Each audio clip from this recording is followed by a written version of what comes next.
What's up, everybody? Happy Friday. Hope all you're having a great day so far.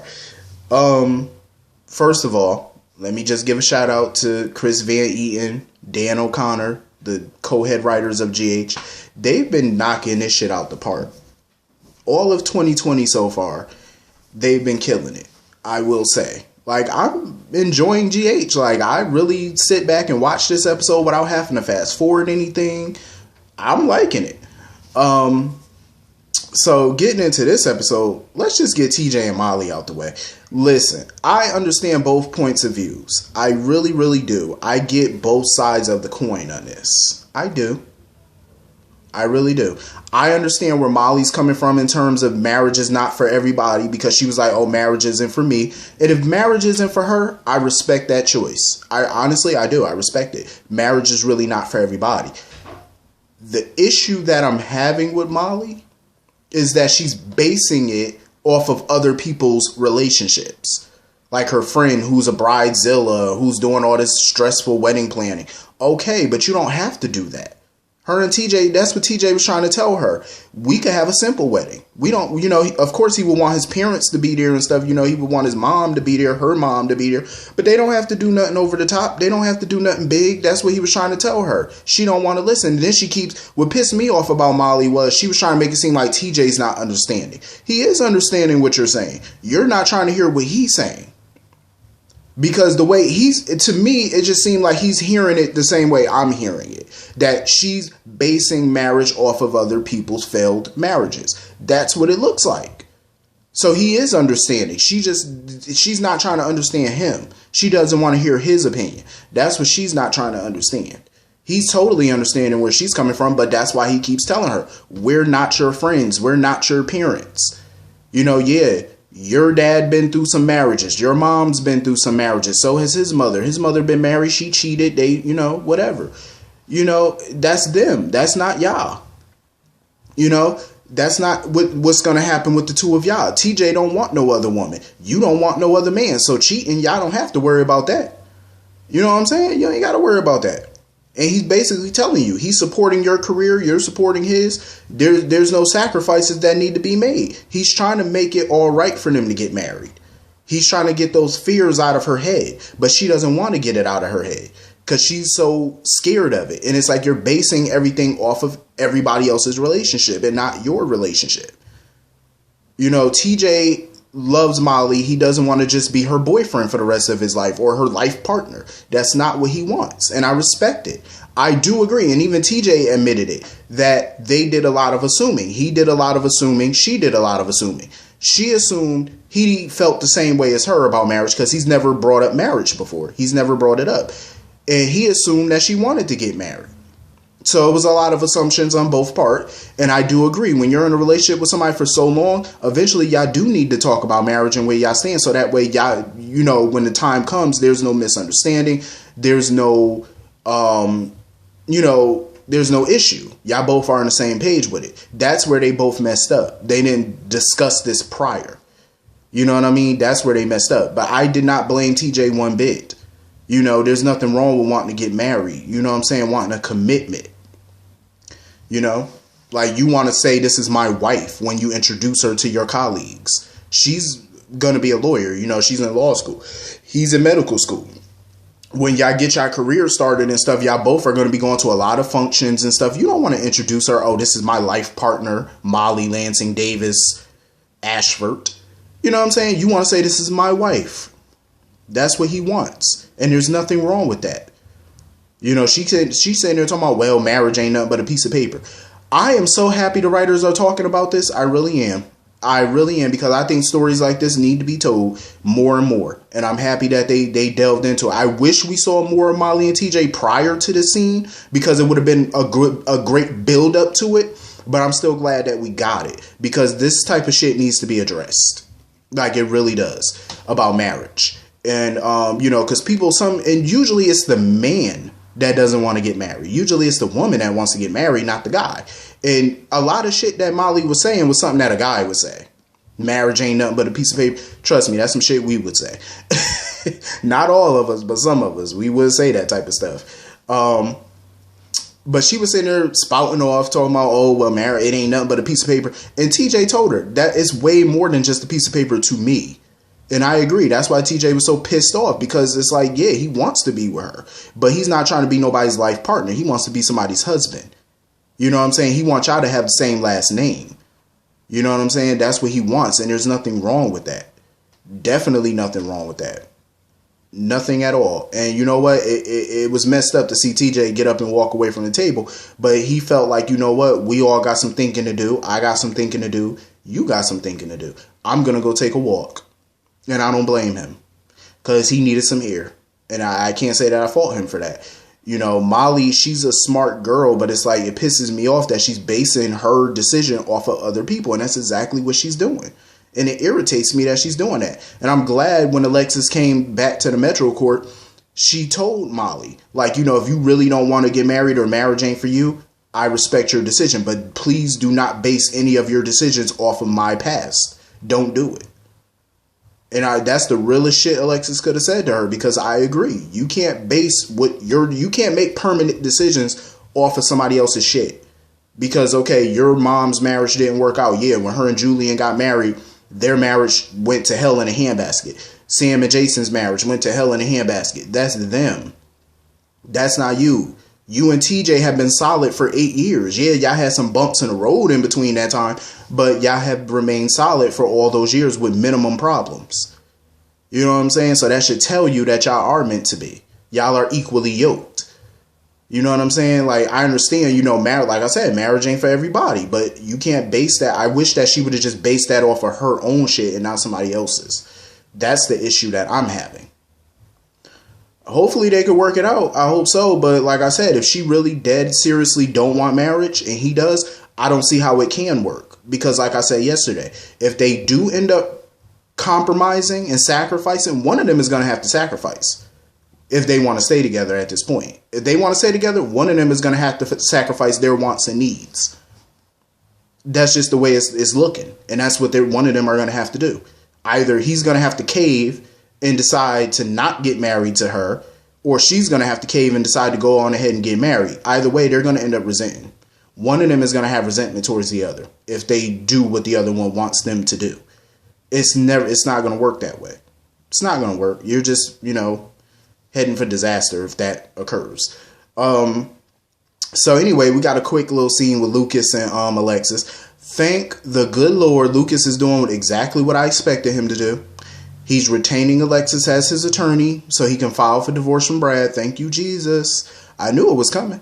And I'm glad Lucas ain't wasting no time. Nope. Brad, you're out of there. And I hope he get a nice spousal support every month. I hope so. I hope he take his little raggedy ass to the cleaners. So anyway, moving on from that. What else?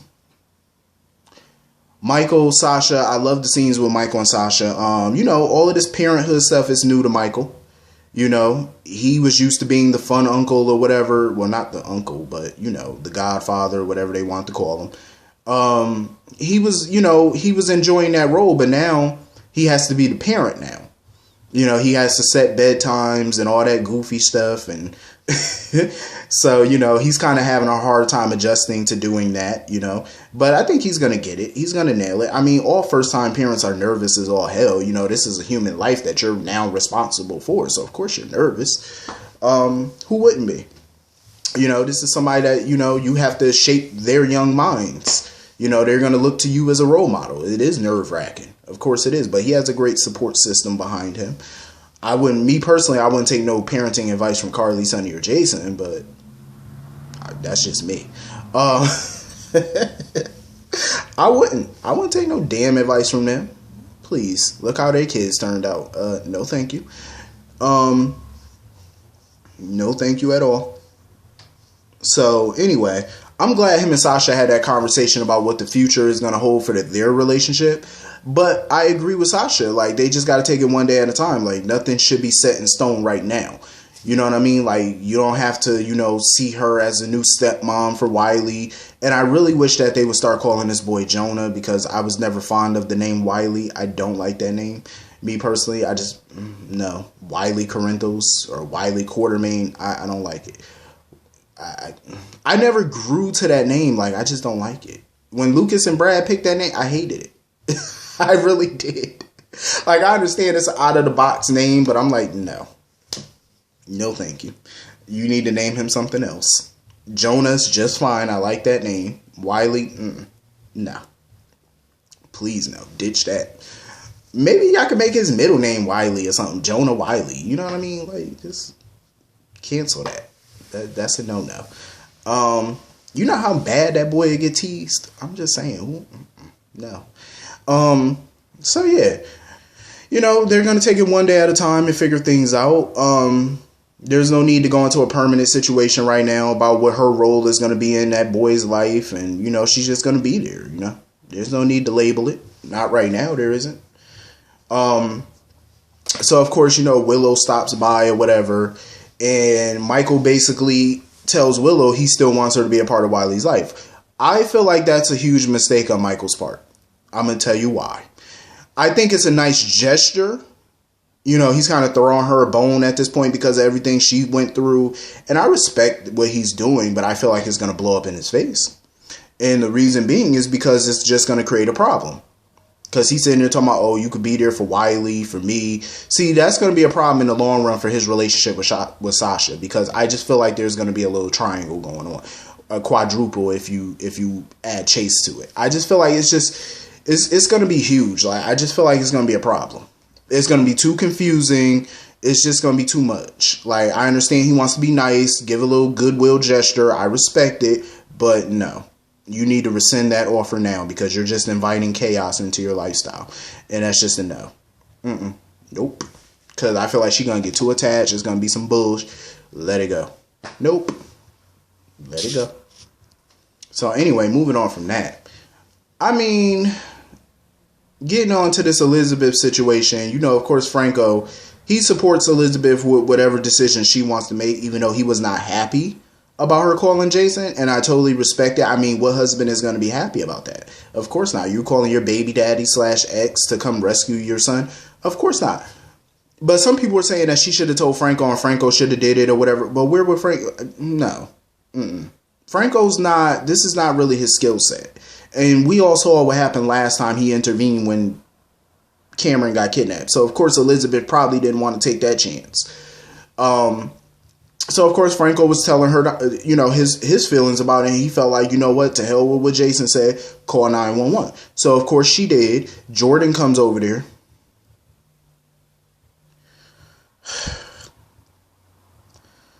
Why couldn't Matt come over there? Where the hell is Matt, yo? Like, what type of chief of detectives is this? Like, come on now. Y'all gonna make him chief of detectives, get him out of retirement. Y'all should be using him more. He's been literally MIA on these cases. Like, what the hell? Use Matt, because I'm sick of Jordan at this point. She's incompetent. I'm tired of it. She comes up in here talking about, oh, tell me everything. Don't leave nothing out. So they tell her everything. Then she talking about, oh, tag her. How was he acting? Tell me everything he said. So this heifer gonna come back 5 minutes later. We have no leads. This is why they shouldn't have called you. Because it's like, what good are you? Like, what good are you? Like, seriously. And it pissed me off because she's mad at Elizabeth. She said as a parent, she understands why Elizabeth called Jason. As a cop, she's not happy about it. Well, if your department ever did their damn job correctly, she wouldn't have to go outside the law to get some help. Duh. Ugh. So, of course, you know, she's spewing off all this nonsense, and Franco even caught wind of it. Franco knew she was bullshitting. Franco knew Jordan was lying. He knew she was holding back about something with Tagger and what's really going on. Even Franco picked up on it. He picked up on it. He knew. And it's so funny that she's sitting there, oh, tell me everything. You're sitting there telling Elizabeth to tell you everything, but yet you're not figuring nothing out, and you know what's going on. You know who took them kids. She know. She knows Cyrus has something to do with it. Like, she know what's going on, and she's sitting here bullshitting. So she's sitting there going to tell Elizabeth, oh, we haven't found any new leads yet, but I got all my officers on it. We just haven't found anything yet. And herein lies why I wouldn't have called their asses. I wouldn't have called her. I wouldn't have called the PCPD. I'm sorry, but that department is sorry. I wouldn't have called them. Nope. Jason found them kids within 5-10 minutes. Like, if it wasn't for Jason, Cameron would have been shot at that point. Like, the PCPD is just useless. Like, what the hell is the point? I just feel like Jordan needs to be fired effective immediately. Immediately. Terminated. Future endeavored. Now. Because she's just pointless. And I like Jordan, but damn, like, I tolerate her sometimes. But it's like, this, you just stink at your job at this point. So anyway, the shootouts have commenced. Taggart done got, I felt bad for Trina, because she had to literally stand there and watch her father get shot. I felt bad for her. But I was impressed with Cameron. Cameron stepped up. And I like how he took charge of the situation with Trina and stuff like that. Cameron was badass. Like, the way he was kicking that guard and stuff, telling him to get off of him, and he was kicking him and hauled ass out of there. I said, I know that shit right, Cameron. Handle your business. Cameron said, nope, I ain't getting kidnapped again. I'm not going to be strapped to nothing again. Cameron, I'm impressed. So, yeah. I like how Cameron took control of the situation when Jason told him to take Trina and go get in the car, lock themselves in the car. And Trina wanted to go back out and stuff and go help her dad. And I like how Cameron just took control and told her, like, you need to calm down. We need to let the professionals handle this. Because what can we do? We don't have weapons. We're kids. What can we do? Because usually it's Trina who always uses common sense when dealing with Cameron. Giving him advice and calming him down, comforting him. And this time I like how the roles were reversed and it was Cameron who, took control instead of Trina always taking control. It was Cameron who took control this time. And I like it. And, I loved it. That's a good friendship right there. That's dope. So 2 of the guys got away, which I figured they would. I knew somebody would get away. And what pissed me off a little bit was that Taggart, with his little smug ass, sitting there bleeding out, calling Jason Anger Boy. Talking about some Anger Boy to the rescue. Yeah, well, if it wasn't for Anger Boy, your daughter would have got. If it wasn't for him and Curtis, your daughter would have got killed. And he just saved your ass. So don't sit there being rude, calling him no Anger Boy. You came to him and Sonny for help, bruh. Remember that? But I did feel bad for Taggart, though. I really did. He was just a dad trying to save his daughter, so I can't be mad at that. I respect it. I don't know. I don't think they're going to kill Taggart off. I don't think so. I think he may survive this with any luck. Because I don't think they brought him back just to kill him off. There's got to be more story to it than that. So anyway, I thoroughly enjoyed this episode. Hit the comment section. Let me know what y'all thought about this episode. I will see y'all all later. Hope you all have a great day. Have a great weekend. See you all Monday. Peace.